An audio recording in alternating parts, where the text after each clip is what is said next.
안녕하세요. 2021년도 2학기 의학교육학개론 여섯 번째 챕터이자 여섯 번째 주 시작하도록 하겠습니다.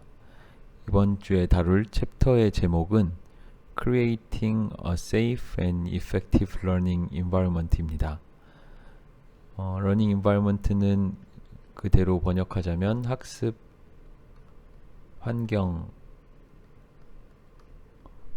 할 수 있겠습니다. 그래서 학습자가 그것이 학생이 됐든 아니면 임상실습이든 아니면 전공의가 되었든 학습 환경은 어떻게 혹은 어느 정도나 효과적이고 효율적으로 그리고 무엇을 어떻게 배우는지에 아주 밀접한 영향과 관련성이 있습니다.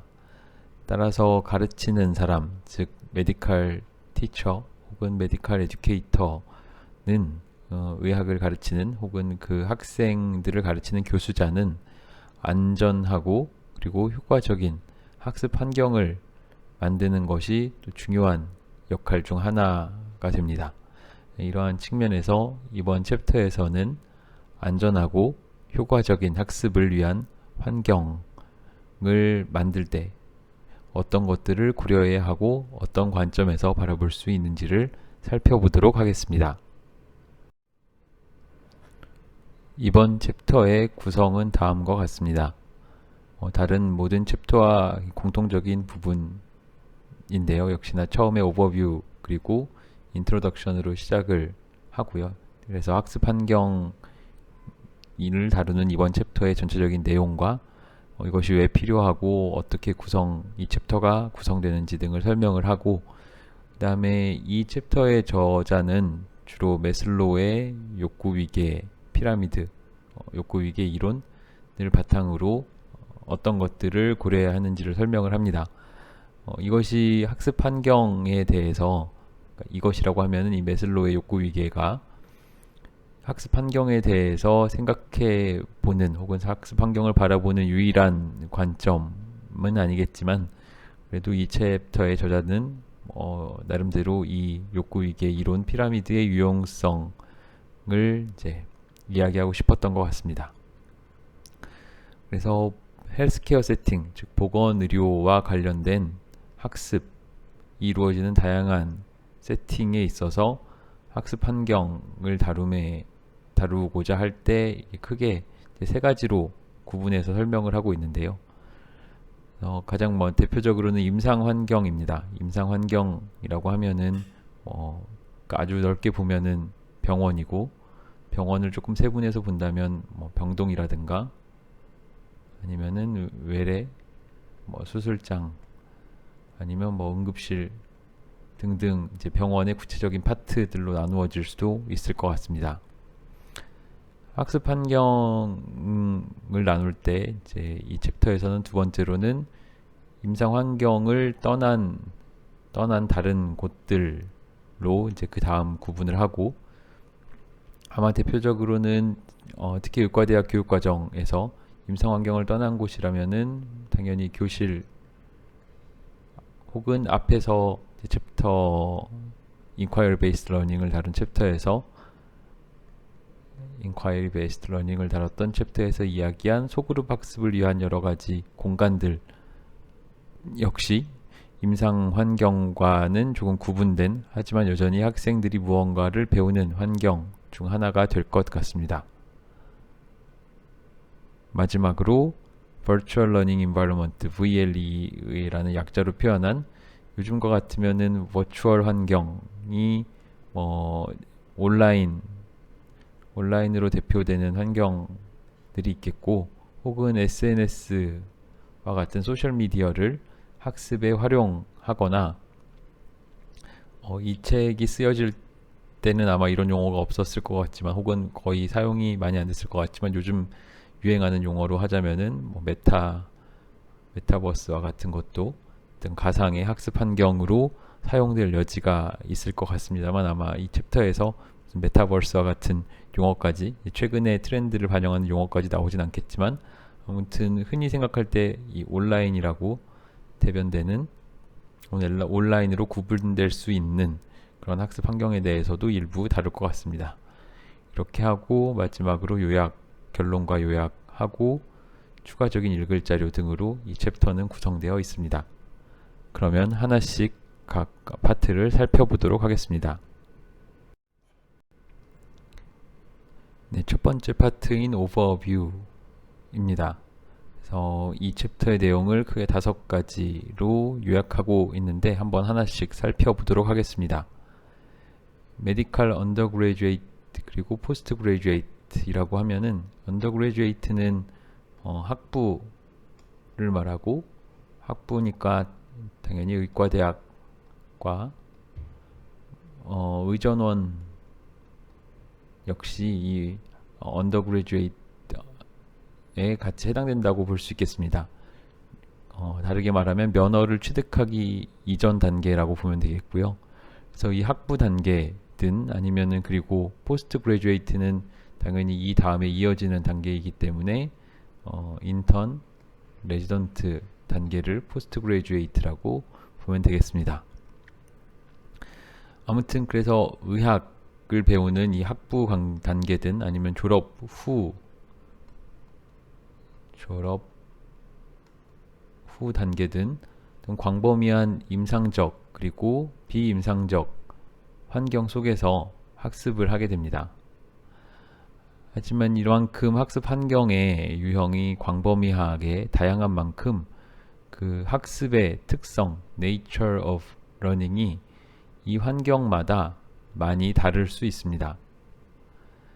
예를 들어서 임상 환경에서의 학습의 특징이라고 한다면 대부분의 티칭, 즉 교수 활동이 인포멀하게 일어난다는 뜻입니다.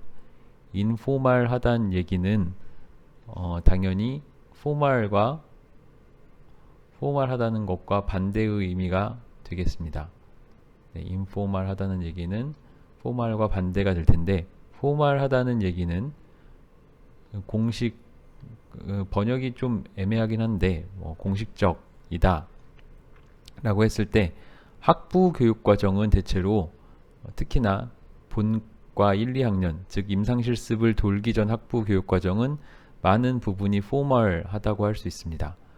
그러니까 강의 계획서라는 것이 있고 그 강의 계획서에 쓰여진 대로 강의든 수업이든 실습을 하고 그에 따라서 당연히 평가를 하는 이러한 순서가 공식화되어 있는 것이죠. 그래서 포멀하다고 할 수도 있겠고요.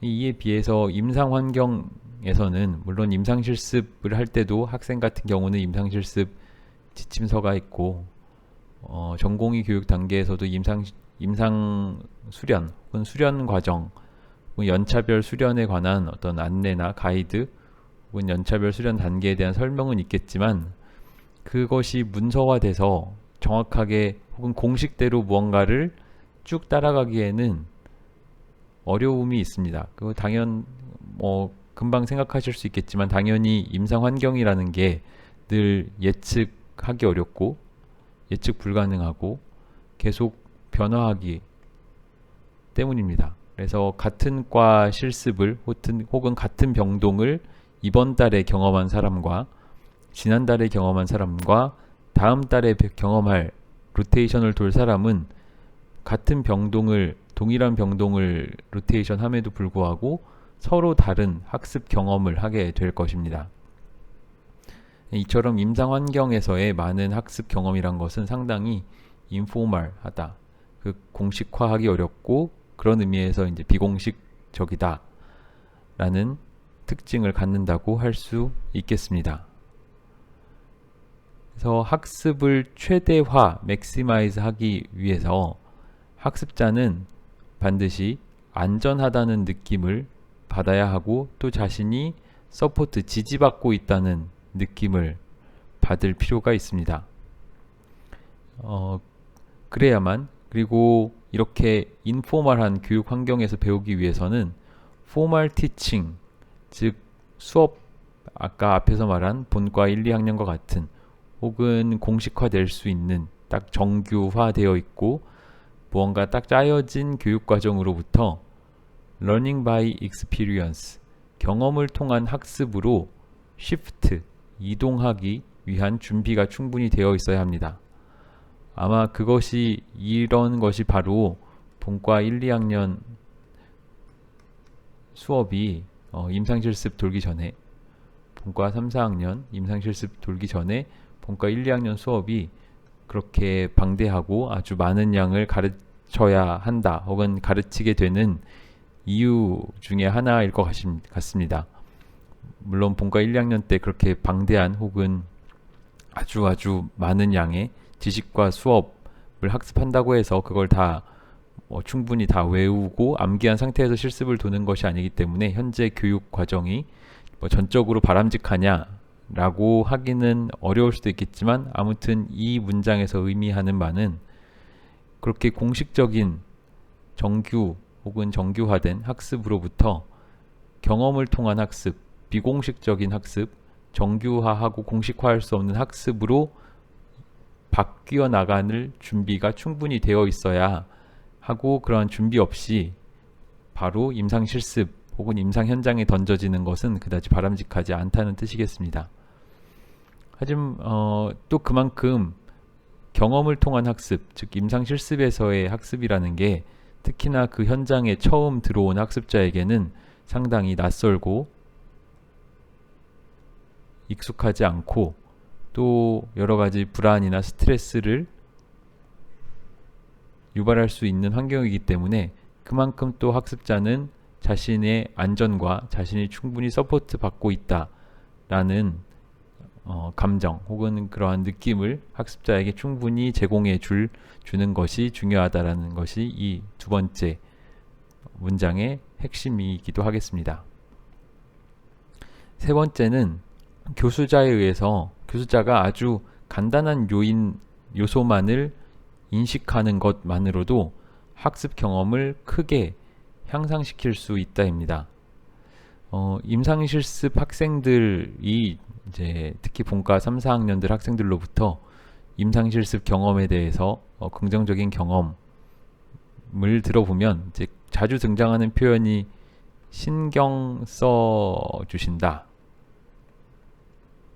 그것이 이제 뭐 교수가 신경 써주는 거든 아니면 뭐 교육 치프 레지던트 선생님이 신경 써주시는 거든, 이게 신경 써준다라는 느낌을 받을 때 무척 이 과에서 교육에 더 관심을 갖고 학생들에게 정말 신경을 써준다라는 그래서 조금 더 배우고 간다, 이런 느낌을 받는다고 하는데, 아마 이렇게 신경 써준다라는 학생들의 표현이 의미하는 게 이런 것이 아닐까 싶습니다. 아마 아주 거창한 것이 아니더라도 학생 입장에서는 무언가 작은 단순한 요소라도 가르치는 사람이 그것을 고려해서 결정하고 학생에게 무언가를 할 때 크게 향상된 학습 경험을 얻을 수 있을 것 같습니다. 세 번째는 학습자는 계속 연장선상에서 비슷한 의미의 문장이 쓰여 있는데요. 서포트와 가이던스가 필요하다는 것입니다. 그래서 임상 실습에는, 특히 임상에서의 학습은 인포멀하고 그다음에 경험을 통한 학습이지만, 그만큼 무언가를 배울 수 있는 기회, opportunity가 아주 풍부하다고 볼 수도 있습니다. 하지만 단순히 기회가 많은 것만으로 학습자가 많은 걸 배울 수 있는 건 아니고, 그 기회를 충분히 활용하고 진짜로 그 학습 기회가 무언가를 배우는 계기가 되도록 충분한 서포트와 가이드가 필요하다라는 것이 이 네 번째 문장의 핵심일 것 같습니다. 마지막으로 몇몇의 교육 모델이 적용이 될 수 있는데, 그 어떤 교육 모델을 활용해서 안전하고 효과적인 학습 환경을 만들어 나갈 수 있는지, 그 교육 모델을 살펴보는 것이 또 이 챕터의 마지막 부분에서 다루는 내용이 되겠습니다. 그럼 이 정도의 전체적인 그림을 가지고 자세한 내용을 또 살펴보도록 하겠습니다. 네, 처음 시작부 도입부인 인트로덕션입니다. 교육 환경, educational environment라고 했는데, 이렇게 되면은 교육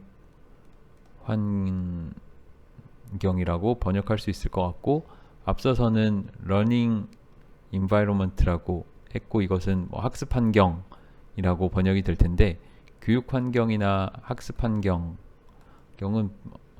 물론 이 의미를 엄밀하게 구분하자면 서로 구분할 수는 있겠지만, 대체로는 교육을 한다는 것이 학습자가 무언가를 배우게 하는데 학습하게 하는데 목적이 있기 때문에, 대체로 이 educational environment라는 단어와 learning environment라는 단어는 서로 상호 교차적으로 interchangeable하게 사용되는 단어입니다.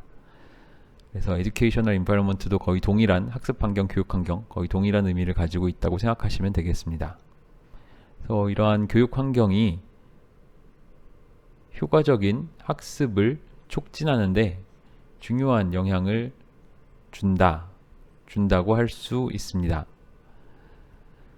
그래서 학생이, 그리고 혹은 트레인이라고 하면은 임상 실습을 포함해서 뭐 인턴, 레지던트 등 무언가의 트레이닝, 수련 단계에 있는 사람이면 다 트레인이라고 할 수 있는데, 물론 그래서 학생도 트레이니의 한 부분이라고 할 수 있겠습니다.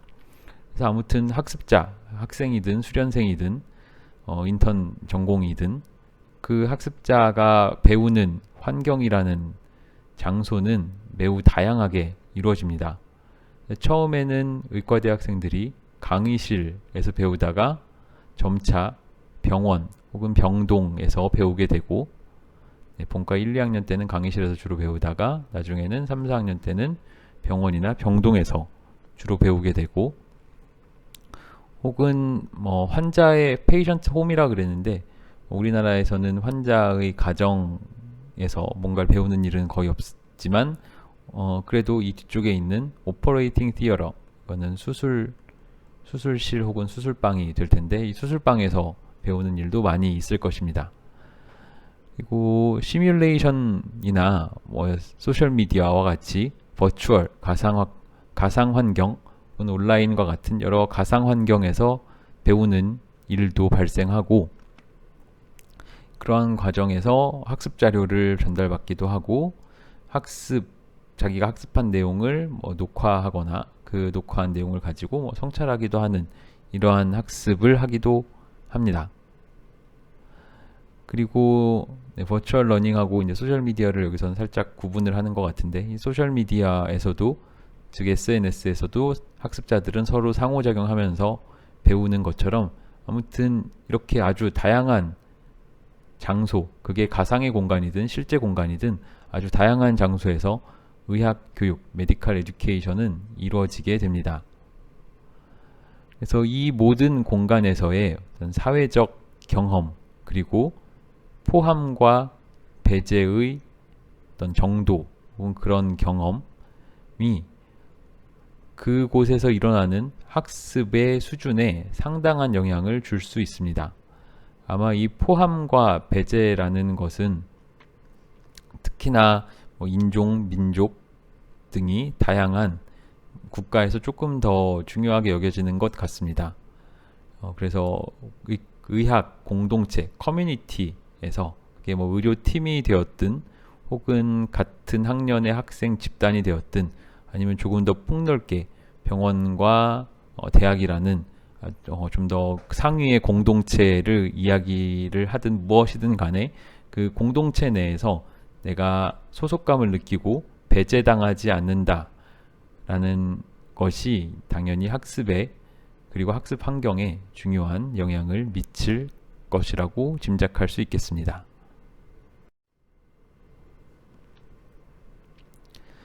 사회적, 문화적 모델을 이해할 때 있어서 이해하는 것이 학생들이, 그리고 학습자가 임상적인 학습 경험이 어떤지를 계획하는데 도움이 될 수 있겠습니다. 방금 앞선 슬라이드에서 말한 것처럼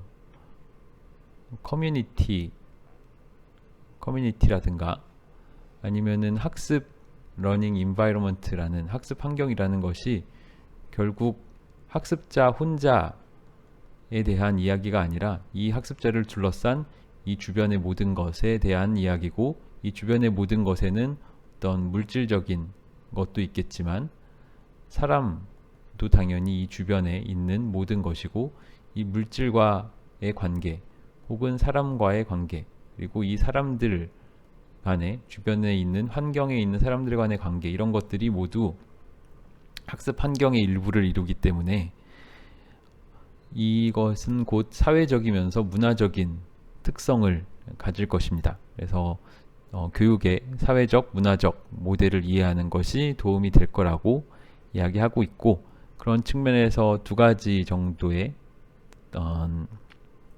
이론을 이야기를 합니다. 첫 번째는 메지로우라는 학자의 Transformative Learning, 그래서 전환 학습 혹은 변혁적 학습 이렇게 번역을 하는데, 번역은 아주 일관되진 않은 것 같습니다. 여러 가지가 있는 것 같고, 이 전환 학습, 트랜스폼, 차라리 영어를 보는 게 조금 더 직관적일 수 있겠습니다. 트랜스폼 한단 이 단어에 조금 더 집중해서 본다면, 그 학습자와 그리고 학습자의 동료, 그리고 여기서 말한 more knowledgeable others라고 한다면은 나보다 뭔가를 더 많이 아는 다른 사람들, 대표적으로는 선생님 혹은 교수자 혹은 상급 학년 혹은 선배 의사 혹은 다른 학습자 등이 있겠죠.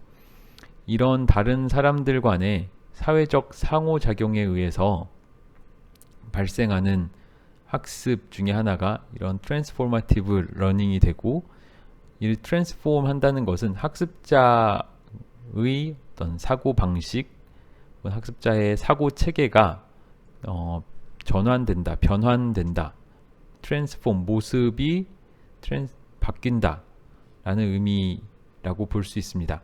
그래서 학습자가 기존에 가지고 있던 경험과 지식에 무언가를 더 쌓아 올림으로써, 예를 들면 내가 원래 가지고 있던 지식과 경험이 이만큼이 있는데 여기에 무언가를 더 쌓아 올리게 되면, 이렇게 더 쌓아 올린 것은 기존의 모습과는 더 다른 모습이 될 것입니다. 아주 단순하게 트랜스폼이라는 것을 이렇게 그림으로 대략적으로 설명해 봤는데, 아무튼 이런 식으로 이러한 트랜스폼이 일어나기 위해서 여기서 강조하는 것은 다른 사람들, 나보다 더 많이 아는 사람 혹은 동료 학습자, 다른 학습자와의 사회적 상호작용이 중요하다라는 것입니다.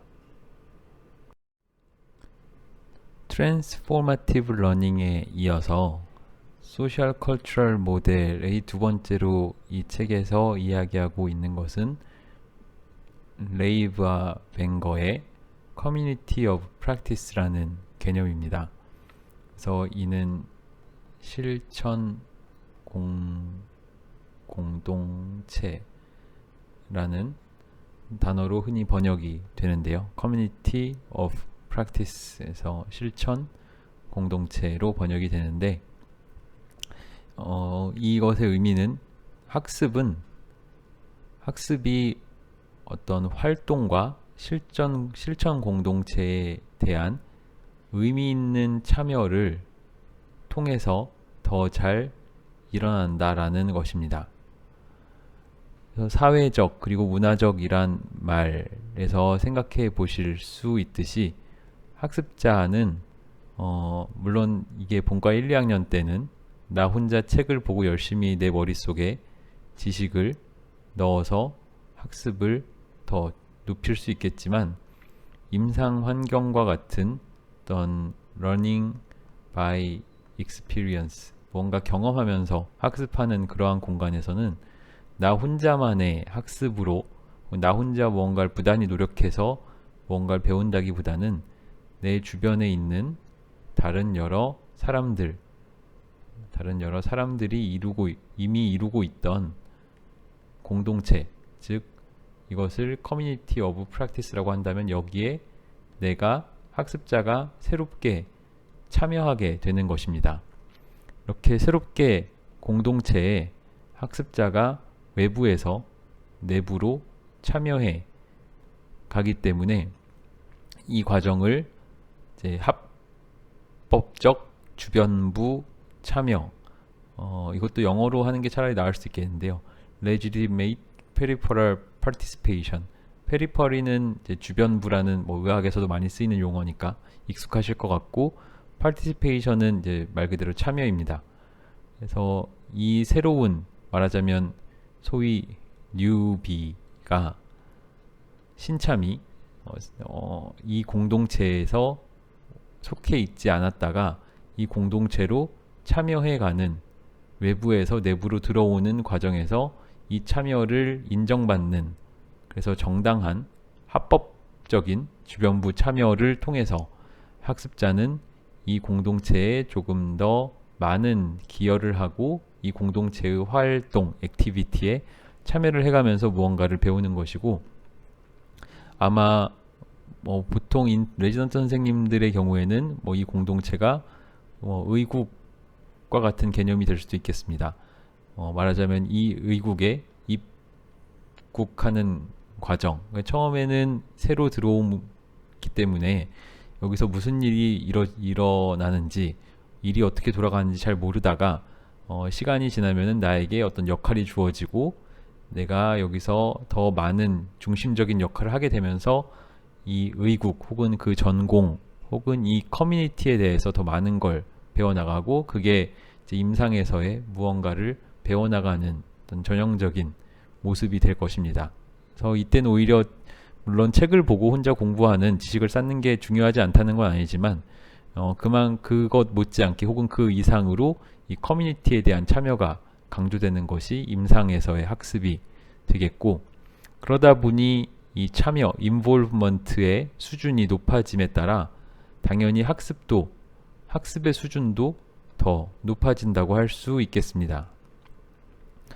전형적으로 임상 상황에서의, 클리니컬 세팅에서의 학습이 바로 이러한 양상을 갖게 되고, 따라서 누군가 이제 A라는 전공의가 새로 입국한다고 가정을 한다면, 이 새로 입국한 전공의가 충분히 주변에서 서포트 받아야 이 새로운 전공의가 많이 더 잘 배울 수 있을 것이기 때문에 바로 그 환경이 서포티브 해야 되고, 그리고 또 무언가를, 새로운 학습을 자극해야, 스티뮬레이트 해야겠지만 또 동시에 안전하기도 해야 할 것입니다.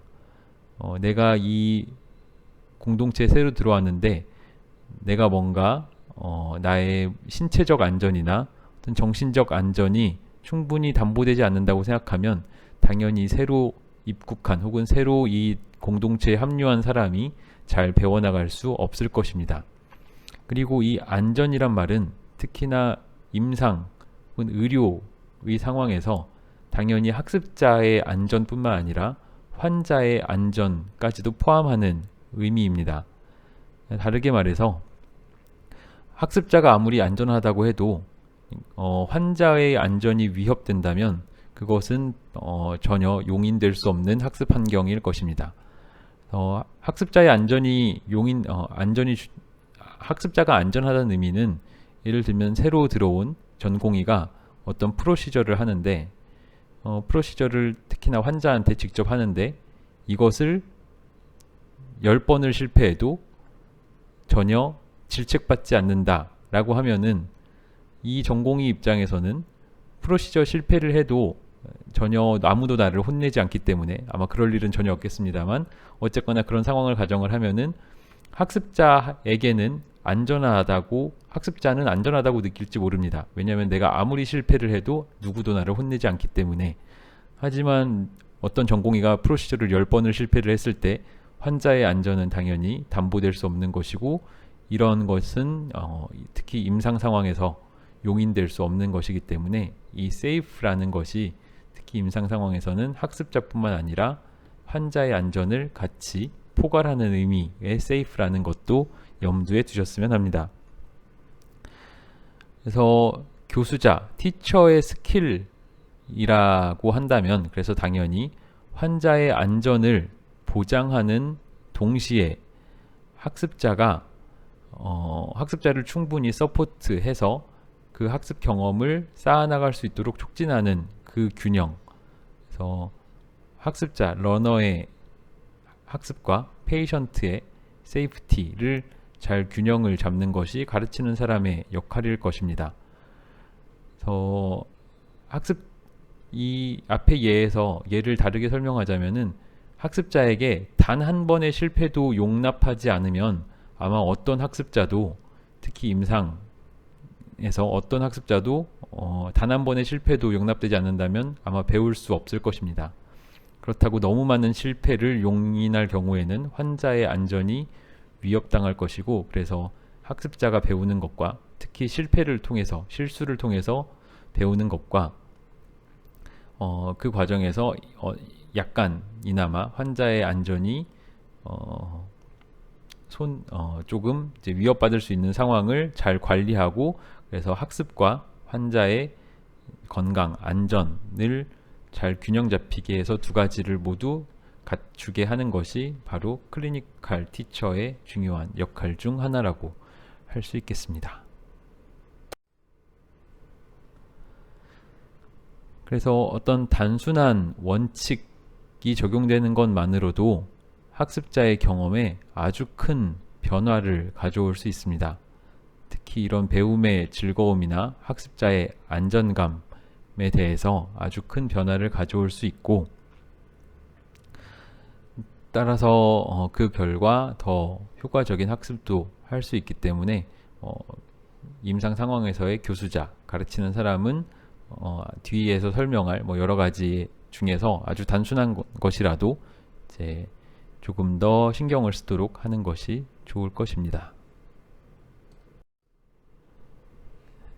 네, 그래서 이 책의 저자들은 메슬로의 욕구 위계 이론을 바탕으로 어떤 학습 환경을 조금 설명하고자 하는 것 같습니다. 그래서 아마 앞의 챕터에서 코र्스 디자인, 과정 설계 혹은 과목 설계의 한 6가지 6A 중에 한 가지 A가 atmosphere였고, 즉 분위기였고, 이 분위기 혹은 이 역시 학습 환경 혹은 어떤 코र्스를 둘러싼 환경이었을 텐데, 여기에 대해서도 이때도 메슬로의 욕구위계 이론이 아주 잠시 언급이 됐었는데 여기서는 조금 더 자세히 살펴보도록 하겠습니다. 그래서 이 메슬로의 욕구위계의 피라미드를 보면 학습자가 어떻게 동기부여가 될 수 있는지를 이해하는 데도 도움이 되고, 또 이것을 이해함으로써 교수자는 학습자를 어떻게 혹은 교육과정, 학습 과정을 어떻게 계획하고 학습자를 어떻게 서포트할 수 있을지를 결정하는 지침, 가이드가 될 수 있다고 봅니다. 그래서 이 6가지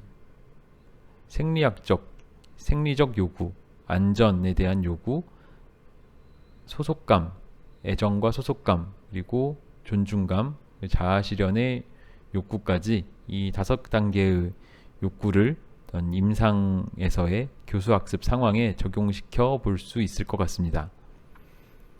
예를 들어서 생리적 욕구는 당연히 먹고 마시는 것, 그리고 학습 공간의 온도, 이게 은근히 이제 중요하죠. 그래서 어떤 실습 공간이 있을 때 그 실습 공간이 너무 물리적으로 불쾌한, 온도나 습도가 부적절해서 그런 환경이라면 학습에 상당히 부정적인 영향을 줄 거고, 그 다음에 언제 쉬는 시간을 갖게 되는지, 쉬는 시간이 어떻게 배치되어 있는지도 또 중요한 생리적 욕구를 충족시키는 고려사항이 될 것입니다. 안전에 대한 욕구는 시큐리티나 어떤 자신 기밀 유지, 그리고 위협적이지 않은 환경, 학습자와 환자의 요구의 균형, 이런 것들이 안전과 관련돼서 교수자, 임상 상황에서 교수 학습자가 관심을 갖게 될 몇 가지 요소가 될 것 같습니다. 그래서 이 메슬로의 욕구 위계 이론이 이제 전제하고 있는, 혹은 이 욕구 위계 이론에 따르면 아래와 같은 설명을 할 수 있겠습니다. 그래서 이 모델의 더 기본적인 단계, 즉 아랫 단계에서는 심리적인, 그래서 아마 안전에 관한 욕구라든가 생리학적인, 그래서 아까 말한 음식이나 휴식과 같은 욕구에 대해서 이야기하고 있습니다. 그래서 이러한 근본적이고 기초적이고 그런 수준의 욕구가 점차 상위 단계인 자아 실현의 욕구로 발전해 나간다는 것이 이 모델에서 하는 설명이 되겠고, 그래서 이 과정에서 학습자가 스스로 조금 더 진실되게 참여하고 좀 더 발전, 성장해 나갈 수 있다라고 가정한다고 할 수 있겠습니다. 반면에 이러한 기초적인 요구가 충족되지 않으면 상위 단계의 욕구로 나아갈 수 없다라고 보고 있기도 한데, 물론 이것은 사람마다도 다르고 상황마다도 달라서 이것이 반드시 진실이다, 혹은 아랫 단계가 충족되지 않으면 상위 윗단계로 한 발자국도 움직이지 못한다 라고까지 극단적으로 볼 수는 없겠습니다만, 크게 봤을 때 어쨌거나 사람이 무언가 소속감이라든가 존중 그리고 자아 실현을 하기 위해서는 이 기초적인 것들을 충족되게 하는 게 적어도 도움이 될 것이다 라고는 생각할 수 있겠습니다. 그래서 이것을 피라미드의 형태로 만들었고, 여러 층 중에 이제 부족한 게 있다면 그것을 deficiency라고 할 수 있겠습니다. 그래서 앞선 슬라이드에서 즉 deficiency에 대해서 조금 더 설명을 드리면, 그러니까 인간의 욕구는 하위 단계부터 상위 단계로 이제 위계적으로 계층적으로 배열이 되는데, 처음에는 무언가가 부족하다, 즉 deficiency, 부족하다고 생각하다고 해서 욕구가 생기지만, 이게 만족되면 또 그 다음 단계의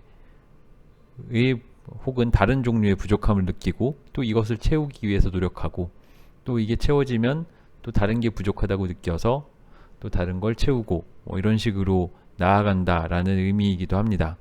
그래서 deficiency needs는 무언가가 이제 부족해서 생기는 욕구라고 볼 수 있겠습니다. 이러한 관점에서 이제 이 박스 6.1에서는 이 메슬로의 욕구 위계 이론의 5단계가 보건의료 상황에서의 교수학습, 교육에 어떻게 적용될 수 있는지를 실질적으로 도움이 될 만한 실질적 함의를 갖는 질문들로 연결시켜서 설명하고 있습니다. 하나씩 살펴보도록 하겠습니다.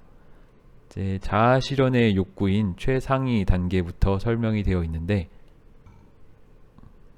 그래서 이 단계에서 가르치는 사람은 학생들이 충분히 학습을 하게 되었는지, 혹은 그러니까 knowledgeable은 무언가를 많이 알게 되었는지, 혹은 그 다음으로 학생들이 자신의 강점과 약점을 식별하게끔 이제 장려되고 격려받았는지, 그리고 학생들이 피드백을 통해서 격려받고 서포트 받았는지, 그 다음에 학생들이 성찰, 스스로를 돌아보고 자기 자신의 행동을 반추하도록 격려되었는지와 같은 것들이 자아 실현의 욕구를 충족시키기 위하여 교수자가 던져봐야 할 질문이라고 이야기하고 있습니다.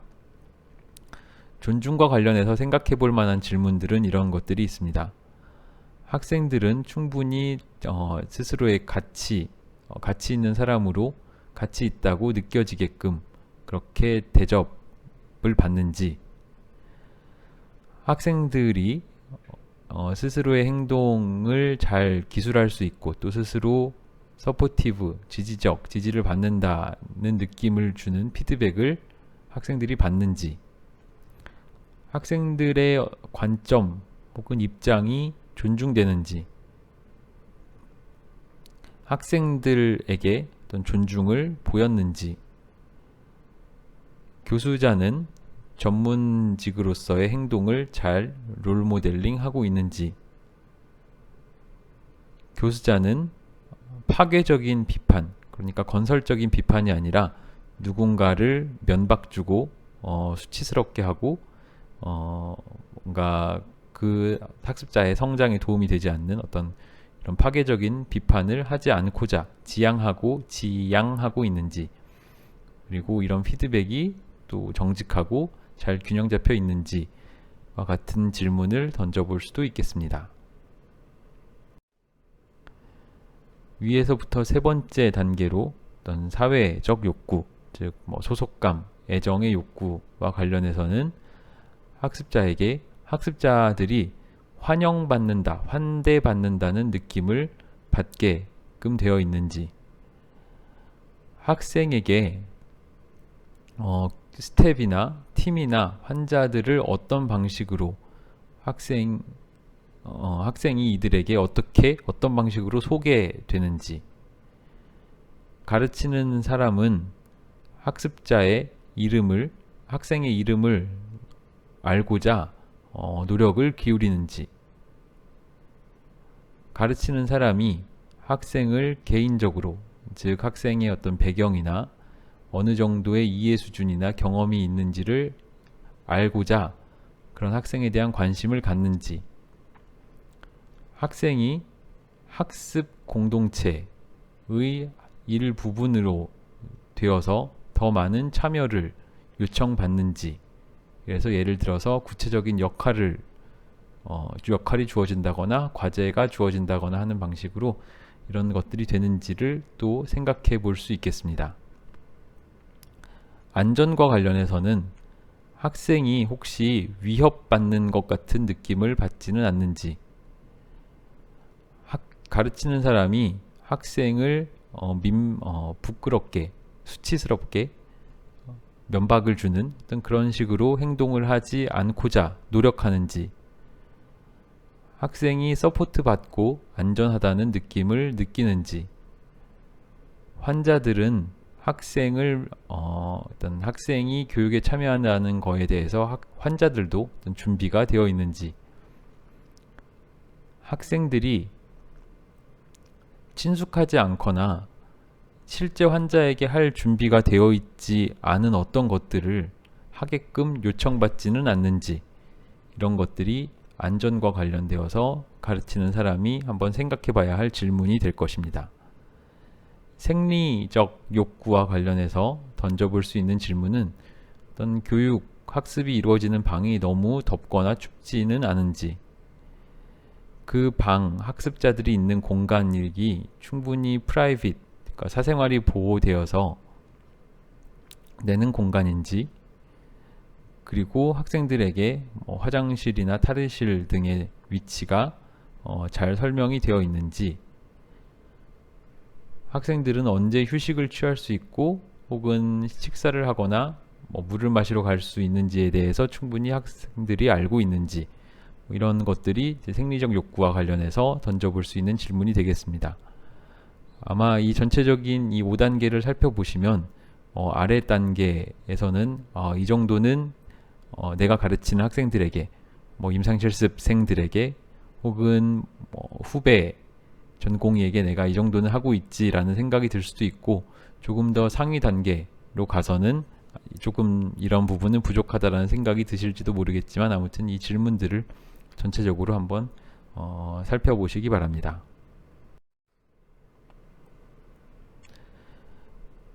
그래서 안전한 학습 환경을 임상 실습 혹은 어떤 로테이션의 시작 부분부터 잘 제공하는 것이 학습자의 동기부여에 중대한 영향을 주게 됩니다.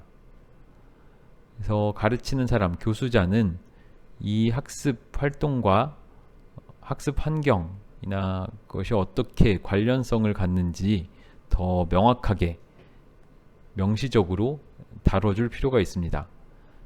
특히나 임상실습을 나온 학생의 경우 나를 둘러싼 학습 환경과 내가 배워야 하는 어떤 목표와의 관련성이 누군가 설명해 주지 않을 때 이 둘 사이의 관련성을 명확하게 스스로 알아내기는 어려운 일이기 때문에 이것은 가르치는 사람의 도움이 필요한 부분이라고 하겠습니다. 그래서 예를 들면 이런 것들이 그 설명에 포함될 수 있는데, 어떻게 학습이 이 학생들의 성장과 발달 그리고 미래의 평가에서의 좋은 퍼포먼스를 보이는데 도움이 될 것인지를 설명해 줄 수도 있고, 아니면 이러한 학습이나 학습 환경이 나중에 의사로서 스스로 의료 행위를 할 때 어떻게 적용될 수 있는지와 같은 것들을 명시적으로 학생들에게, 학습자에게 설명해 주는 것이 더 좋은 학습 환경을 만드는 길이라고 할 수 있겠습니다. 그래서 이 아래 박스 6.2에는 학습 환경의 변화가 어떻게 학습 과정을 크게 변화시켰는지 한 가지 예시, 사례 상황을 묘사해서 설명하고 있습니다. 그래서 어떤 임상의사를 이제 당신은 이라고 표시를 했는데, 어떤 임상의사가 있다고 하고, 이 의사가 병원에서 4학년, 파이널 이어니까 이제 본과 4학년이라고 하겠습니다. 4학년 의대생을 대상으로 급성 신질환 AKD를 가르치는 이것의 관리에 대한 세션을 쭉 해오고 있었다고 합니다. 그래서 지난 몇 년간 이분은 PPT로 강의를 하는 방식으로, 그래서 핸드아웃을 직접 만들고 거기에 있는 여러 가지 검사나 사진 자료 같은 걸로 PPT 렉처를 하는, 강의를 하는 방식으로 아주 오랜 시간 동안 수업을 해왔다고 합니다. 그런데 하루는 수업 날이 되었는데 미리 예약을 했던 강의실이 제대로 작동을 하지 않아서 더 이상 슬라이드 쇼를 쓸 수가 없었고, 또 핸드아웃은 너무 작아서 읽을 수가 없어서, 그래서 플립차트라고 하면은 이제 그냥 화이트보드 정도로 생각하시면 되겠습니다. 화이트보드와 6개의 의자가 놓인 작은 방을 대신 쓸 수밖에 없는 상황이었다고 합니다. 그래서 원래는 아주 큰 강의실에 슬라이드 이제 프로젝터가 있는 큰 강의실이었는데, 이 강의실을 쓰지 못해서 작은 강의실에 의자만 6개 놓여 있고 화이트보드 하나 있는 그런 강의실을 대신 쓸 수밖에 없는 상황을 가정하고 있습니다. 그래서 어쩔 수 없이 이 교수자는 학생들의 이름을 물어보고 지금까지 배운 게 무엇이었고, 그래서 AKD에서 뭘 배웠고, 그래서 아직 이해하지 못한 건 무엇인지를 묻게 되었다고 합니다. 어떻게 보면 이런 건 거의 이제 이 교수자 입장에서는 궁여지책이었고 불가피하게 이렇게 바꾼 것이죠. 그리고 나서는 이 교육 세션을 최근에 입원한 3명의 환자 사례를 활용하기로 마음을 먹고, 이 환자들의 병력을 이야기를 해주고 학생들에게 이 환자들의 피검사, 혈액검사 결과를 주고, 그 다음에 이 환자들의 관리를 단계별로 설명을 해줬다고 합니다. 이렇게 이제 실제 결과와 차트를 보여주면서 수업을 진행을 했던 거죠. 그리고 나서 수업이 다 끝나고 나서 각 학생들에게 이 세션에서 배운 것을 한 2가지씩만 얘기를 해봐라 라고 하면서 수업을 마쳤고, 그리고 나서 이 수업에 대한 피드백을 나중에 받아봤는데, 그 전에 어떤 수업, 즉 PPT 강의로 했던 그 어떤 수업보다 훨씬 나은 결과를 얻었다. 즉 학생들이 이러한 세션이 훨씬 유용하다고 생각했다 라고 이런 가상의 상황을 설명하고 있는데, 아무리 예시로 든 상황이지만 아마 제 생각에도 실제로 학생들은 이렇게 PPT로 특정 질환에 대해서 쭉 설명을 하고 핸드아웃을 나눠주는 것보다 이 아래쪽에 불가피하게 진행된 방식을 조금 더 기억에 오래 남고 무언가를 배워가는 세션이라고 생각하지 않을까 싶습니다. 물론 당연히 이렇게 여기서는 매우 간단한 것처럼 이야기를 했지만 이렇게 하려면은 오히려 더 많은 준비가 필요할지도 모르겠지만요. 그래서 학습자 지금부터는 보건의료 헬스케어 세팅에서 다양한 학습 환경에 대해서 다뤄보고자 합니다.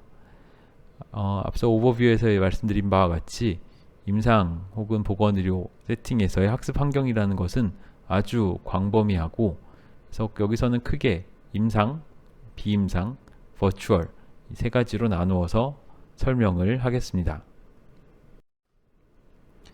또한 이렇게 임상, 비임상, 버추얼의 세 가지로 나누는데, 여기에는 어떤 강의실이라든가 튜토리얼, 세미나, 베드사이드 티칭도 포함되고, 임상 스킬랩과 같은 혹은 시뮬레이션 실도 포함되고, 병동, 외래 클리닉, 컨설팅 룸, 환자의 자택, 마취실, 수술실, 응급실 같은, 그리고 ICU와 같은 부분까지 다 포함되는 이런 것들을 다 다루게 포함해서 이야기를 하게 될 것 같습니다. 그래서 이 피겨 6.2에서는 학습 환경에서 교수, 패컬티의 역할이 무엇인지를 네 가지 영역으로 나눠서 정의한 것입니다. 그래도 한 번씩 살펴보도록 하겠습니다. 첫 번째는 임상 현장, 워크플레이스에서 학습 문화를 구축하는 것입니다. 그래서 오픈니스, 개방적인, 열린 문화를 만들고, 모든 팀과 의료진과 환자를 포함하는 그런 문화를 만들고, 가치와 이해를 공유하는 문화를 만들고, 트레이니, 학습자 혹은 수련생의 가치 있게 생각하고 또 그들을 포함시키는 학습 문화를 구축하는 것이 중요하다고 이야기하고 있습니다. 두 번째로는 개별 학습자에 대한 서포트입니다. 개별 학습자와 지지적인 그리고 친절한 혹은 프렌들리한 관계를 만드는 것, 적절한 임상적 슈퍼비전을 제공하는 것, 슈퍼바이저가 누군지 이제 확실하게 하는 것, 그리고 학습 기회를 최대화하는 것이 개별 학습자에 대한 서포트로 분류되어 있습니다. 세 번째로는 그 과의 교수 그룹에 대해서는 미팅에 참석하게끔 하고, 그 과에서 수련 중인 트레이니에 대해 트레이니가 얼마나 잘 발전해 나가고 있는지를 토론하고, 여러 교수들의 접근법이 일관된지를 검토하고, 또 교육자로서의 역할을 CPD는 지속적으로 개발시키는 것입니다. Continuing Professional Development의 약자인데, 자신의 교육자로서의 역할을 지속적으로 디벨롭먼트, 발달시켜 나간다가 되겠습니다. 네 번째는 안전한 의료 서비스 제공. 서비스는 아마도 의료 서비스에 가까울 것 같고요.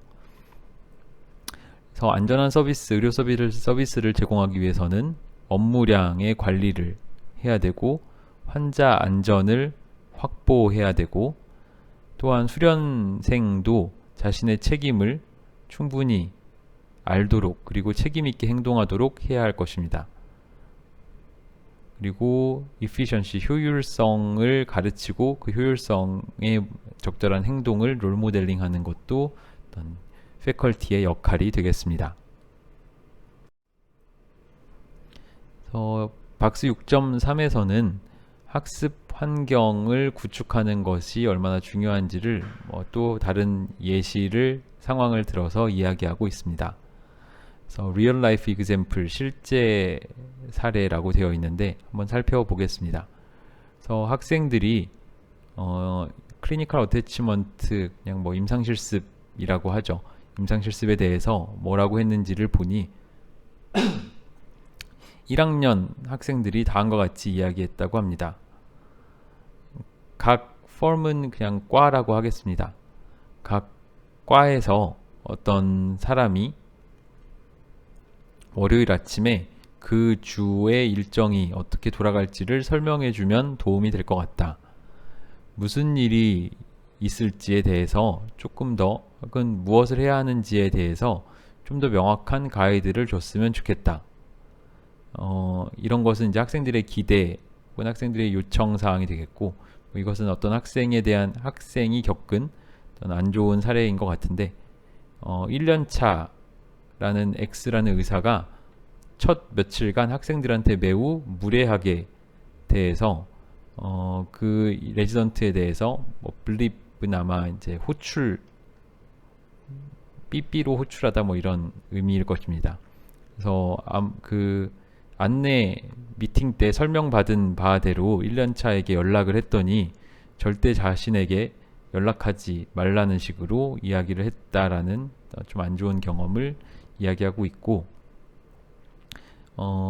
초기 인덕션이라고 하면은 첫 주차의 안내와 같은 일정 안내 혹은 오리엔테이션이 될 텐데, 그 OT가 도움이 된 이유에 대해서는 이 과에 이제 실습을 둘러 나왔을 때 자신들이 환영받는다는 느낌을 받았고, 의료진의 한 구성원으로서 자신들을 소개해 준 것이 좋았고, 마지막으로 다음 5주간 실습이 진행되는 5주간 학습 목표가 무엇인지를 명확히 해주어서 좋았다라고 합니다.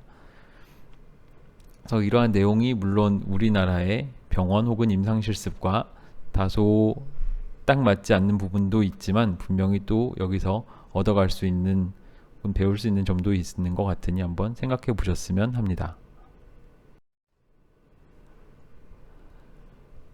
그래서 병동이나 외래나 수술 혹은 응급실 등과 같은 다양한 임상 상황에서 적절히 교육을 잘 한다는 것은 상당히 쉽지 않은 일이기도 합니다. 그래서 이 책에서는 실제로 어떻게 할 수 있는지에 대한 예시를 박스 6.4에서 메슬로우 인 액션이라는 제목 하에 설명하고 있습니다. 그래서 어떤 상황을 가정하고 있는데요. 병동 기반의 흉부 진찰에 대해서 병동에 기반한 어떤 세션을 5명의 1학년 학생들을 대상으로 진행하는 상황을 가정하고 있습니다. 그래서 이 학생들은 처음 만나는 상황이고, 아래의 계획을 한번 살펴보고 메슬로우 모델에 어떻게 핏하는지 한번 보시면 좋겠습니다. 그래서 생리적 욕구에 관해서 처음에 학생들을 어떤 병동에서 조금 떨어진 방에서 만나기로 했다고 합니다. 그래서 간략한 OT, 인트로덕터리 세션을 갖고자 했고, 이 시간 동안 학생들의 이름을 물어봤고, 누가 이전에 흉부 진찰을 해본 경험이 있는지, 어떤 문제가 어려움이 있었는지를 한번 이야기해 보았다고 합니다. 그래서 이러한 과정을 통해서 학생들의 생리적 욕구를 충족시켜과 관련된 것을 조금 더 신경을 쓴 것이고, 그 다음 단계로 안전의 욕구에 관해서 다음과 같이 했다고 합니다. 이미 그래서 학생들이 흉부 진찰을 해도 괜찮다고 동의한 환자를 이미 만나봤는데, 그래서 이 환자는 이 학생들이 1학년 학생이라는 것을 알고 있는 상태다라고 설명을 해줍니다. 학생에게. 그래서 이 환자는 당연히 1학년 학생들이 오는 걸 알고 있기 때문에 편안한 마음으로, 그리고 학생들이 무언가를 이 환자에게 이야기하거나 검사를 하는 것 자체에 대해서 기꺼이 즐겁게 하고자 하는 의사가 있고, 그래서 학생들에게 누가 그럼 첫 번째로 신체 진찰을 해볼래? 라고 물어봤다고 합니다. 그래서 학생들이 어떤 것을 실제로 연습해 보고 싶은지, 그리고 무엇에 대해서 걱정하는지를 또 함께 점검해 보았다고 합니다. 세 번째, 소속감과 관련해서 가르치는 사람은 이러한 준비를 혹은 전략을 취할 수 있겠습니다. 한 명의 학생은 하겠다고 했는데 다른 4명의 학생들은 조금 참여도가 떨어진다고 느꼈다고 합니다. 그래서 각각 이 학생들에게 다른 과제를 주었는데 2명에게는 채점표를 주고 이 채점표를 가지고 학생이 그러니까 실제로 신체 검진을 하는 학생이 그 신체 검진을 하는 동안 이 채점표를 가지고 신체 진찰의 핵심 포인트들을 잘 커버하고 있는지를 메모하는 그런 과제를 주었다고 합니다. 그리고 나서 무엇을 보았는지를 한번 설명하게 해보고 만약에 그 신체 검진을 하는 동안 잘 안 되는 부분이 있었다면은 조금 도움을 줄 수 있게 했다고 합니다. 또 다른 학생에게는 마지막으로 신체 진찰이 끝났을 때 할 질문을 한번 2개 정도 생각해 보라고 했고, 또 다른 학생에게는 이 침상 주변에 무엇이 있는지를 한번 둘러보고 환자의 컨디션이나 환자 관리에 대해서 어떤 힌트, 추리를 할 수 있는 단서가 있는지 알아보라 라는 식으로 이렇게 2명의 학생, 그리고 1명의 학생, 그리고 1명의 학생, 이렇게 4명의 학생에게 각각 과제를 주었다고 합니다. 이렇게 함으로써 실제로 그 환자에게 신체 진찰을 해보는 1명의 학생 외에도 나머지 4명의 학생도 belong, 이렇게 소속감을 느끼고 참여할 수 있는 방법을 만들어준 것입니다. 다음으로 self-esteem, 존중에 대해서는 가르치는 사람이 이 프로세스를 가이드, 잘 지도하면서도 결론 부분에 이르러서는 학생들로 하여금 자신들이 본 것에 기반해서 다른 학생에게 피드백을 주게끔 유도했다고 합니다. 그렇게 하는 과정에 또 정직하고, 그다음에 사람에 대한 것이 아니라 그 행동을 묘사하는, 그리고 또 뭔가 개선을 할 수 있는 지지적인 피드백을 주는 모습을 또 스스로도 보였다고 합니다. 마지막으로 자아실현의 욕구와 관련해서 이 세션을 마무리 지으면서 학생들로 하여금 자신이 오늘 했던 거에 대해서, 그리고 무엇을 배웠는지, 무엇을 마지막으로 기억하고 실천해야 하는지를 reflect on, 성찰해 보도록 학생들한테 이제 encourage 했다고 합니다. 학생들로 하여금 이 세션이 어떻게 진행되었고, 만약에 다음 세션이라면 이 세션을 진행하는 그 담당 교수자가 어떻게 다르게 했으면 좋겠는지에 대한 의견을 물어봤다고 합니다. 이런 식으로 매슬로의 5단계에 있어서 조금 바람직한 예를 쭉 보여주고 있습니다. 방금 전에 설명한 박스 6.4에서 임상 환경에서의 학습에 중요하게 고려해야 할 것은 생각할 수 있는 구체적인 사례로부터 이런 것들이 이런 일반적인 원칙이나 교훈을 얻을 수 있다고 설명하고 있습니다. 그래서 첫 번째는 환자 페이션트 케어에 있어서 임상의로서의 역할과 교육자, 교수자로서의 역할의 균형을 이루는 것입니다.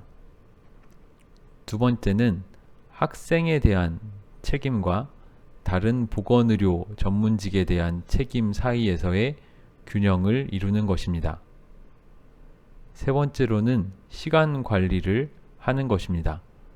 특히 외래나 응급실에서의 스텝은 환자를 최대한 빨리 어떤 시간 내에 처리해야 되는 역할을 맡고 있기 때문에 교육자는 자신의 임상 상황에서의 역할과 교수자로서의 역할의 균형을 잡는 것이 필요합니다. 또 이에 더해서 학생들로 하여금 그들이 지금 배우고 있는 상황이 인포멀하게 배우고 있음을 알게끔, 인식하게끔 하는 것도 중요합니다. 그러니까 학생들은 종종 자신들이 뭔가를 배우고 있지 않다고, 특히 아주 구체적으로 어떤 강의와 같은 방식으로 티칭이 이루어지지 않으면 배우고 있지 않다고 느낄 수도 있습니다. 그래서 가르치는 사람, 특히 임상 상황에서 티처, 교수자의 역할은 학생들로 하여금 자신이 본 것, 자신이 이해한 것, 그리고 자신이 이해하지 못한 것 등에 대해서 스스로 적극적으로, 능동적으로 reflect on, 성찰하게끔 하는 것입니다.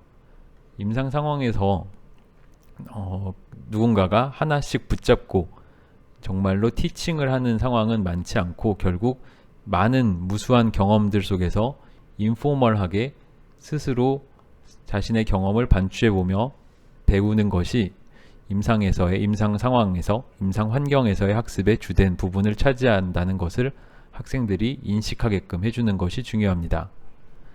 이 간단한 프로세스만으로도 학습의 효과성을 매우 향상시킬 수 있고, 또 학생들이 임상 환경에서 더 많은 시간을 보내게 만들 동기부여를 해준다라고 이 챕터의 저자는 설명하고 있습니다. 학습자에게 피드백을 주는 것이 중요합니다. 그래서 가능하다면 학생들 또는 학습자들이 적극적으로 환자와 인게이지 하도록 조금 더 유도를 하고, 그때 학생이 무언가를 하는 모습을 직접 관찰하고, 그래서 이렇게 학생이 환자와 같이 무언가를 하는 모습을 직접 제3자의 입장에서 이것을 관찰하고 여기에 대해서 학생에게 적절한 피드백과 서포티브한 피드백을 주는 것이 바람직하다는 교훈을 얻을 수 있겠습니다. 학생들로 하여금 전문직처럼 생각하고, 즉 다르게 말하면 의사처럼 생각하고, 그리고 임상 추론 능력을 기르게끔 하는 것도 중요합니다. 학생들은 아직 지식적으로 충분하지 않기 때문에 여러 가지 개념을 머릿속에서 통합하는데 어려움을 겪고 있습니다. 그래서 학생들이 여러 가지 팩트와 아이디어를 연결시켜서 스키마를 만들 수 있도록 도와주어야 합니다. 학생들에게 왜 특정한 질문을 했으며 왜 특정한 검사를 혹은 어떤 검사나 구체적인 진찰을 했는지를 학생에게 시간을 들여서 설명을 해줄 필요가 있습니다. 이렇게 함으로써 가르치는 의사가 왜 그런 식으로 어떤 추론을 거쳐서 그렇게 했는지를 알게끔 해서 학생의 임상 추론 능력을 발달시켜 줄 수 있습니다. 학생의 참여를 더 독려하고 격려해야 합니다. 가능한 학생들이 어떤 검사라든가 프로시저 혹은 어떤 요청 서식에 대해서 그걸 채우는 것과 같은 여러 가지 상황의 역할을 할 수 있게끔 그럴 기회를 주는 것이 좋습니다. 이렇게 함으로써 학습자는 자신이 보건의료, 즉 의료진 혹은 의료팀의 한 파트라고, 한 부분, 일원이라고 느낄 수 있고, 그리고 자기 자신이 조금 더 전문직 혹은 의사가 되어간다는 발달 혹은 발전의 모습을 느낄 수 있습니다. 즉 이것이 학생의 소속감 그리고 자아 존중에 대한 감각을 더 격려할 수 있고 고취시킬 수 있는 방법이라고 하겠습니다. 지금까지가 임상 환경에서의 학습이었다면 여기부터는 임상 학습 환경을 떠났을 떠나서 혹은 임상 환경을 벗어난 곳에서의 학습을 이야기하고자 합니다. 비슷한 원칙이 튜토리얼이나 스몰 그룹, 라지 그룹, 즉 소그룹 학습, 즉 토론과 같은 혹은 대그룹 학습, 강의와 같은 것을 그런 티칭, 교육 세션을 만들 때, 세팅할 때 동일한 원칙을, 즉 앞에서 설명한 것과 동일한 원칙을 적용시켜 볼 수 있습니다. 그래서 임상 환경에서 벗어난, 그러니까 즉 병원을 벗어난 상황에서 학생을 가르칠 때 체크리스트를 아래와 같이 이 챕터에서 제시하고 있는데 한번 살펴보도록 하겠습니다. 가장 먼저 그 방의 기본적인 셋업이, 구성이, 필요한 물건이나 컴퓨터, 프로젝터 등이 있겠죠. 그런 것들이 잘 되어 있나를 보고 학생들의 소속감을 볼 수도 학생들이 충분히 이제 소속감을 느끼고 있는지, 식음료는 잘 되어 있는지, 기밀은 잘 지켜지는지, 학생에게 시작하자마자 직접적으로 질문을 던지지 않는 것도 중요하다고 이야기하고 있고, 학생에게 성찰을 하게 하고 학생의 가치를 존중하고 학생을 이제 판단하는, 나쁘다 좋다 이런 식으로 학생을 판단하는 코멘트는 가급적 하지 않는 것 등이 있습니다. 앞서 간단히 살펴본 체크리스트를 조금 더 자세히 설명을 보도록 하겠습니다. 그래서 티처, 교수자는 충분히 시간을 확보한 상태에서 그 강의 장소에 도착해야 합니다. 그래야 혹시라도 뭔가 미비한 부분에 대한 미리 셋업을 진행할 수가 있고, 그래야만 학습자들과 가장 효과적인 방식으로 그 세션을 운영할 수 있기 때문입니다. 그래서 그 장소에, 베뉴의 셋업이라고 하면은 온도나 조명이나 여러 가지 시설 설비가 잘 작동하는지, 그리고 칠판 같은 게 잘 보이는지 등도 해당되겠습니다. 이상적으로 보았을 때 이 방은 충분히 이제 프라이빗해야 되고 또 조용해야 될 것입니다. 그러니까 너무 개방적이거나 열려 있고 시끄러운 공간은 부적절하다는 의미가 되겠고, 조금 세션이 긴 시간 동안, 예컨대 3, 4시간씩 진행된다면 중간중간 리프레시먼트, 휴식 시간이 조금 유용하게 활용될 수 있겠습니다. 새로운 세션을 시작할 때 교수자는 반드시 스스로를 가급적 스스로 누구인지 자기소개를 하는 것이 좋고, 또 학습자들의 이름을 알면 더욱더 좋을 것입니다. 또한 학생들 혹은 학습자가 이미 아는 것이 무엇이고 무엇을 배우고자 하는지 학습자에 대해서 충분히 이해하는 것이 중요합니다. 학습자에 대한 이해가 중요하다는 것은 앞서 챕터 1에서도 Becoming a Teacher의 단계에서 학습자를 아는 게 중요하다는 것이 한번 다뤄진 바도 있으니 그 내용도 연결시켜 보시면 좋겠습니다. 경험이 많은 교수자들은 학습자가 무엇을 배우고 싶어 하는지에 따라서 유연하게 대처할 수도 있고, 또 그 학습자의 학습을 잘 서포트 해주기도 하고, 진행하는 세션을 잘 구조화해서 미래에 학습해야 될 내용의 가이드까지 제공한다면 뛰어난 교수자라고 할 수 있겠습니다.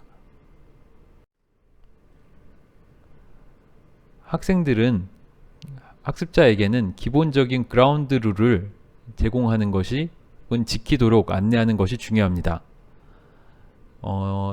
여기에는 이 그룹 내에서 이야기한 것은 철저히 비밀로, 혹은 이 수업 시간으로 끝난다 라는 것을 확인시켜 주는 것도 포함될 수 있겠습니다. 그래야만 학습자들이 조금 더 토론을 활발히 적극적으로 할 수 있고, 그 다음에 피드백을 어떻게 줄 것인지에 대해서 설명하는 것도 중요하고, 어떻게 코멘트에 대해서 토론할 것인지를 설명하는 것도 필요할 것입니다. 어떻게 할 것인지에 대해 룰만 설명하는 것 외에도 실제로 가르치는 사람이 그러한 모습을 직접 모델링 해주어야 하면서 또 피드백이 진실된 정직한 피드백을 할 수 있고 또 누군가의 좋다 나쁘다 옳다 그르다를 판단하는 것이 아니라 어떻게 행동했는지를 디스크립션 하는 방식의 피드백을 해야 하며 그래서 이런 것들이 잘 균형을 이루도록 해야 할 것입니다.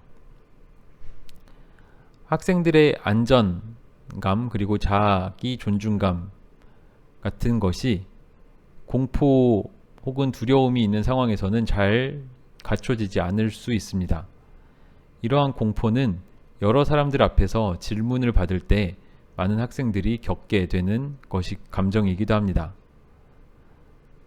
따라서 학생들이 수치스럽거나 민망하거나 부끄러울 공포감 혹은 두려움 없이 어떻게 하면 답변을 할 수 있을까 그런 전략을 잘 가지고 있는 것이 교수자에게는 중요하다고 할 수 있겠습니다. 좋은 방법으로는 2명씩 짝을 지어서 먼저 이야기를 하도록 하는 것입니다.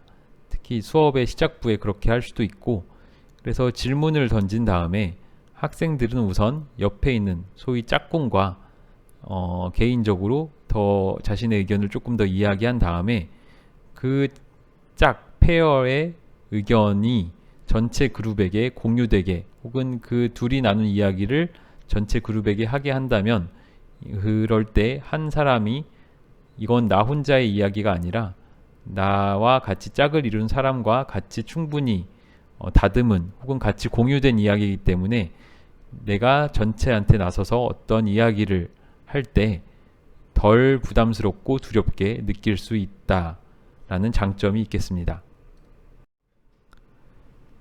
세 번째 학습 환경은 가상 학습 환경, 즉 Virtual Learning Environment입니다. 그래서 VLE라는 약자로 여기서는 설명을 하고 있고 그래서 대체로는 온라인에서 이루어진 어떤 것들을 주로 이야기하게 될 텐데요. 그래서 점차 VLE 가상학습 환경이 대면 학습을 서포트하는 용도로 많이 사용되고 있고 요즘 같은 코로나 팬데믹 상황에서는 대면을 완전히 대체하는 방식으로도 사용되기도 하겠습니다. 그래서 Virtual Learning Environment에는 과정의 학습 자료 같은 것을 전달, 즉 배포하거나 또 학습 공동체를 온라인에서 제공하는 역할도 합니다. 가장 단순한 예로는 어떤 과목 내에서 조를 구분을 해서 각 조별 토론방이라든가 줌이면은 소회의실 기능을 활용해서 어떤 작은 조별 학습 단위를 구성지어 주는 것이 온라인 학습 공동체를 만들어주는 방식이 되겠습니다.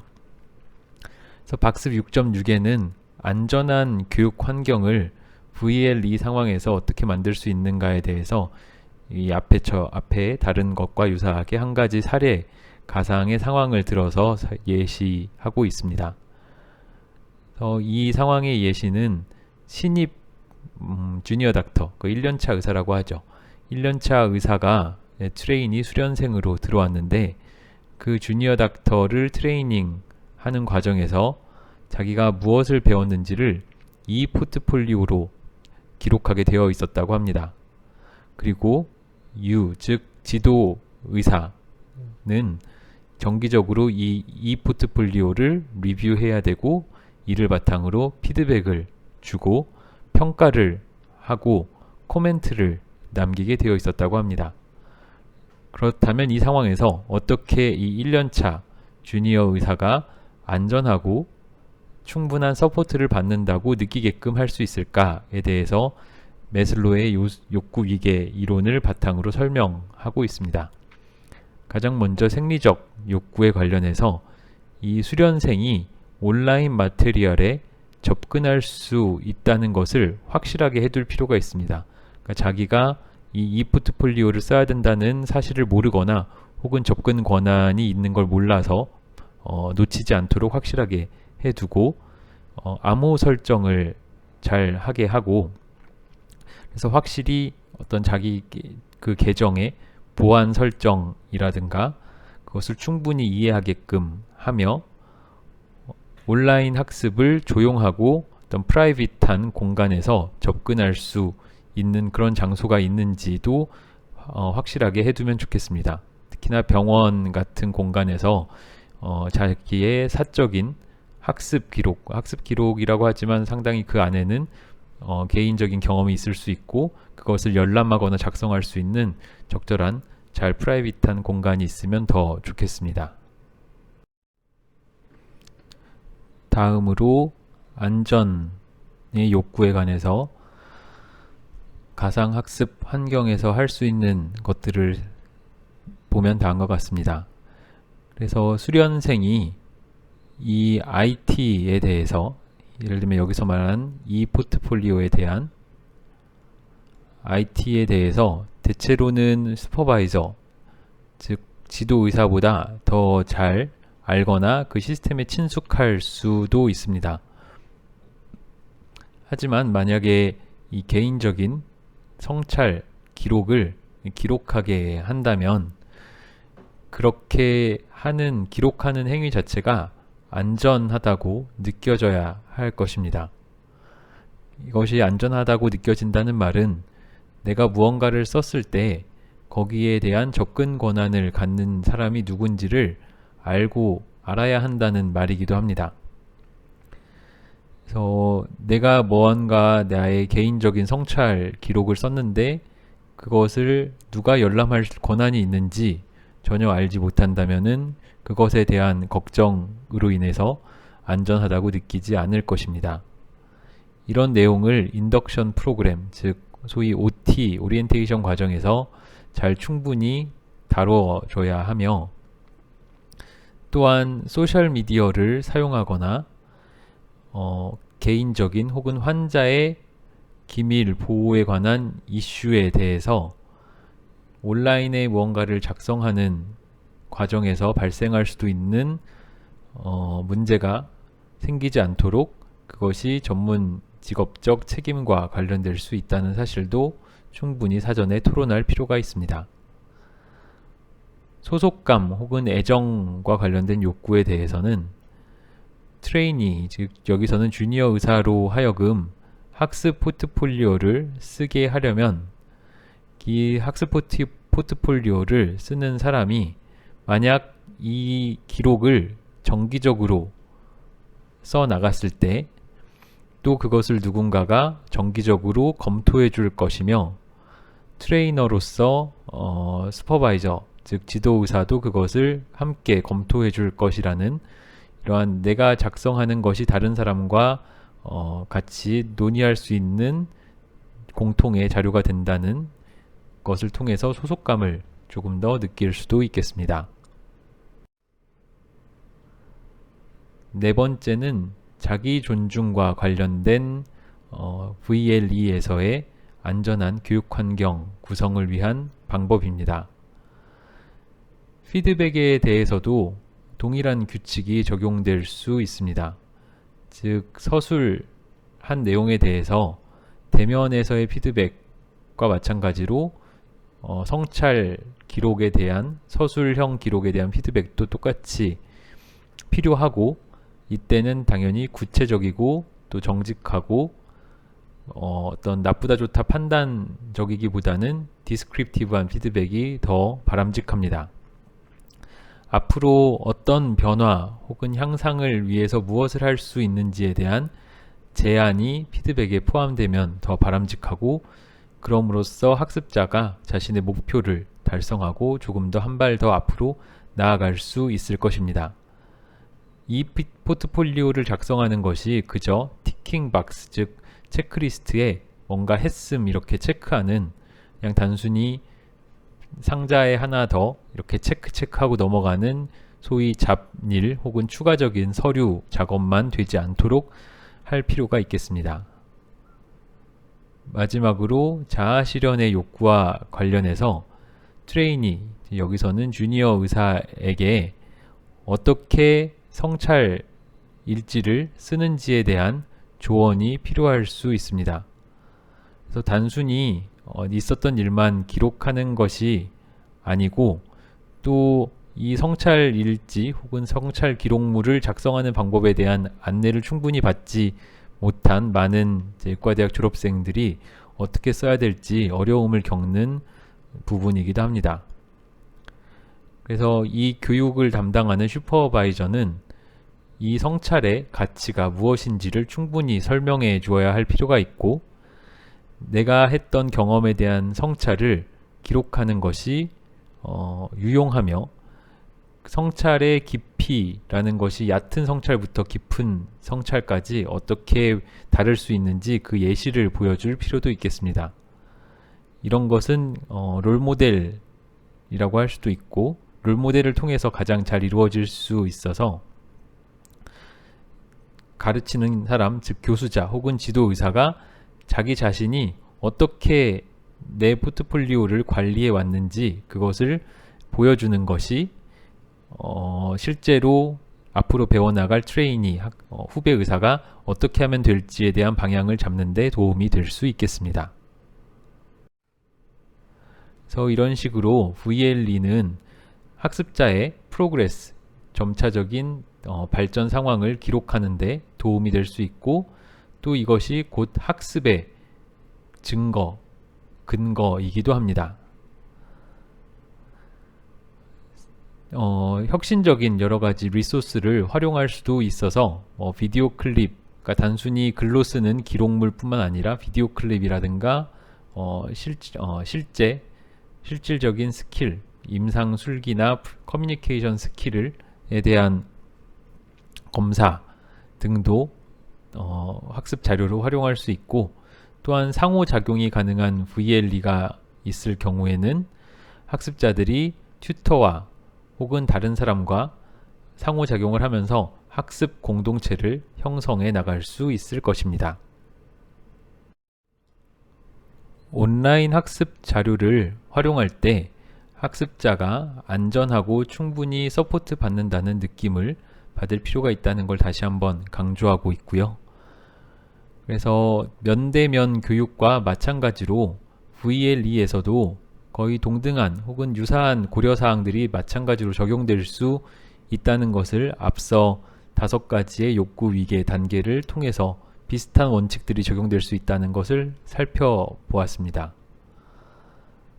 VLE에 대해서 배우는 사람, 학습자만큼이나 가르치는 사람이 이 온라인 시스템에 대해서 친숙한 것이 중요해서 아마 한양대에서도 여러 가지 러닝X와 같은 지금 이 수업이 업로드되는 이런 플랫폼을 도입했을 때 줌도 마찬가지고요. 학습자가 친숙한 것만큼이나 가르치는 사람이 이런 플랫폼에 친숙한 것이 대단히 중요합니다. 새로운 학습자가 VLE가 어떻게 작동하고 이걸 어떻게 사용하는지 당연히 알 거라고 생각해서는 안 됩니다. 바로 전에 가르치는 사람도 친숙하지 않을 수 있다고 했지만 새로 이 시스템을 사용하는 어떤 시스템이나 플랫폼이든 다 마찬가지일 텐데, 빨리 적응하는 사람이 있고 천천히 적응하는 사람이 있고 빨리 적응하는 사람이 있을 뿐, 결국 새로운 플랫폼에 대해서 적응해야 된다는 필요성은 누구나 마찬가지일 것입니다. 그래서 슈퍼바이저와 교수자가 VLE에 대해서 어떤 리소스를 어떻게 활용할 수 있는지 충분한 시간을 들여서 설명하고 또 직접 시연을 하거나 롤모델을 보여줄 수 있으면 더욱 좋겠습니다. 이 챕터의 결론은 다음과 같습니다. 그래서 안전한 학습 환경을 만드는 것이 효과적인 학습 경험을 만드는 데 중대한 영향을 줍니다. 간단한 규칙을 지키는 것만으로도 큰 차이를 만들 수 있습니다. 요약을 하자면 학습은 일상적, 사회적 실천의 일부입니다. 그러니까 일상적 실천과 사회적 실천과 학습은 별개의 것이 아니고, 특히나 임상의학에서 내가 실제로 하는 여러 가지 실천, 실무라는 것이 곧 학습과 불가분의 관계에 있습니다. 하지만 그 실무에서의 학습이라는 게 언제나 겉으로 명확히 드러나지 않기 때문에 학습 기회가 존재할 때 그것을 학습자에게 make explicit, 명시적으로 명확히 보여질 수 있게 하는 것이 중요합니다. 덜 공식적인 학습, 즉 인포멀한 학습이 포멀한 학습보다 설령 더 중요하다고 더 중요하다고 하진 못할지 몰라도 그만큼 중요하다는 것을 염두에 둘 필요가 있습니다. 임상팀은 학습 공동체입니다. 그래서 이 모든 팀이 학습자를 서포트하는 데 같이 참여해야 하고, 가능하다면 학습자들로 하여금 그 팀에 참여할 수 있도록, 인볼브 될 수 있도록 더 적극적으로 행동할 필요가 있겠습니다. 충분한 경험을 갖지 못한 학습자가 전문성을 향상시키기 위해서는 그 학습 공동체의 일부가 되도록 충분한 격려 혹은 지원을 받아야 할 것입니다.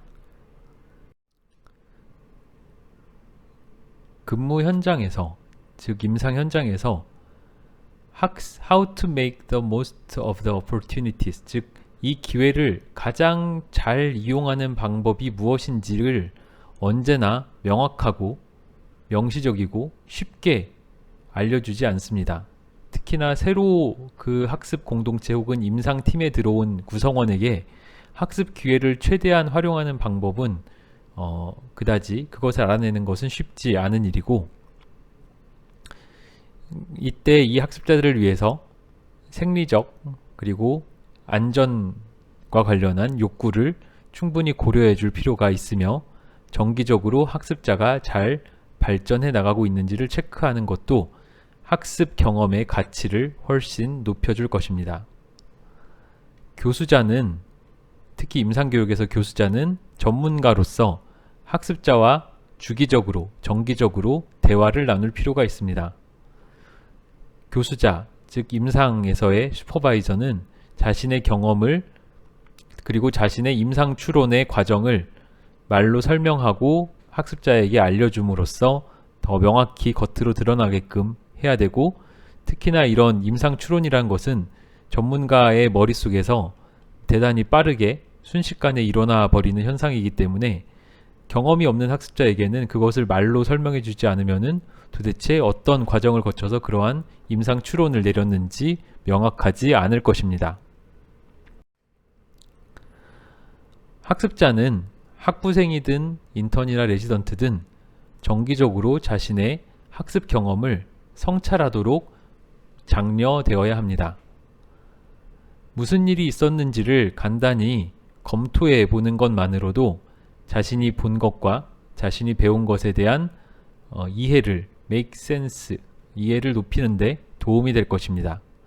또한 이러한 성찰 경험을 글로 적어보고 이에 대해서 가이드, 성찰에 대한 가이드를 더 심화된 성찰을 위한 가이드를 받는 것도 좋은 학습 전략이 되겠습니다.